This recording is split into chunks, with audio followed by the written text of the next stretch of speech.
जिंदगी के साथ भी और जिंदगी के बाद भी, यह नारा तो आपने सुना होगा, एलआईसी का नारा। जिस एलआईसी के ऊपर देश के करोड़ों लोगों का भरोसा है, विश्वास है कि अगर हम अपनी गाढ़ी कमाई का पैसा एलआईसी में लगा रहे हैं तो यह हमारी जरूरत पर हमको वापस मिलेगा। लेकिन उस एलआईसी संस्था को देश के प्रधानमंत्री नरेंद्र मोदी ने अपने दोस्त अडानी के लिए कैसे बर्बाद किया, कैसे नष्ट किया, इसकी एक रिपोर्ट वॉशिंगटन पोस्ट नाम के अखबार में आई है।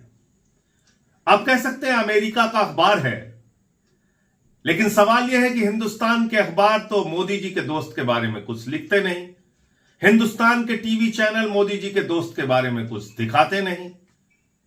तो कहीं भी अगर खबर छप रही है तो उस खबर की सत्यता क्या है, यह जरूरी है। तो सत्यता इस खबर की यह है कि आपकी जिंदगी की गाढ़ी कमाई का पैसा उस एलआईसी से उठा के, जहां पर देश के 25 करोड़ लोगों की जमा पूंजी रखी हुई है, उस पैसे का 33,000 करोड़ रुपए अडानी के शेयर और बॉन्ड खरीदने में मोदी जी ने लगा दिया।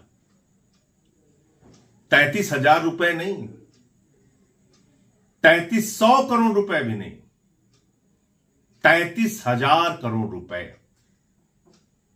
आपके स्कूल के लिए पैसा नहीं है, अस्पताल के लिए पैसा नहीं है, महंगाई के लिए पैसा नहीं है, आपकी जिंदगी में सुविधाएं देने के लिए पैसा नहीं है, किसान का कर्ज माफ करने के लिए सरकार के पास पैसा नहीं है,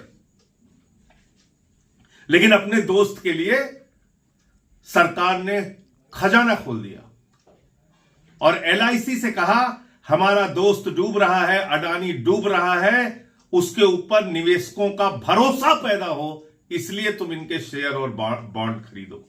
और 33,000 करोड़ रुपए का शेयर अडानी का एलआईसी ने खरीदा।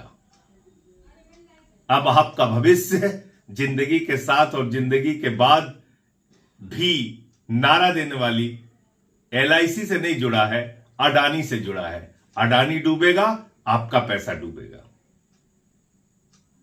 अडानी का जब ये रेत का महल गिरेगा तो उसमें देश के करोड़ों निवेशकों का भी पैसा डूबेगा।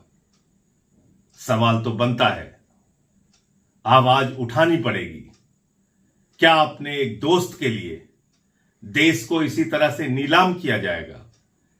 रेल हो, सेल हो, कोयला हो, गैस हो, बिजली हो, पानी हो, समुद्री तट हो, एयरपोर्ट हो, सब कुछ अगर अडानी को दिया जा रहा है तो आप कहां खड़े हैं सरकार की निगाह में? आप खुद सोचिए। जय हिंद।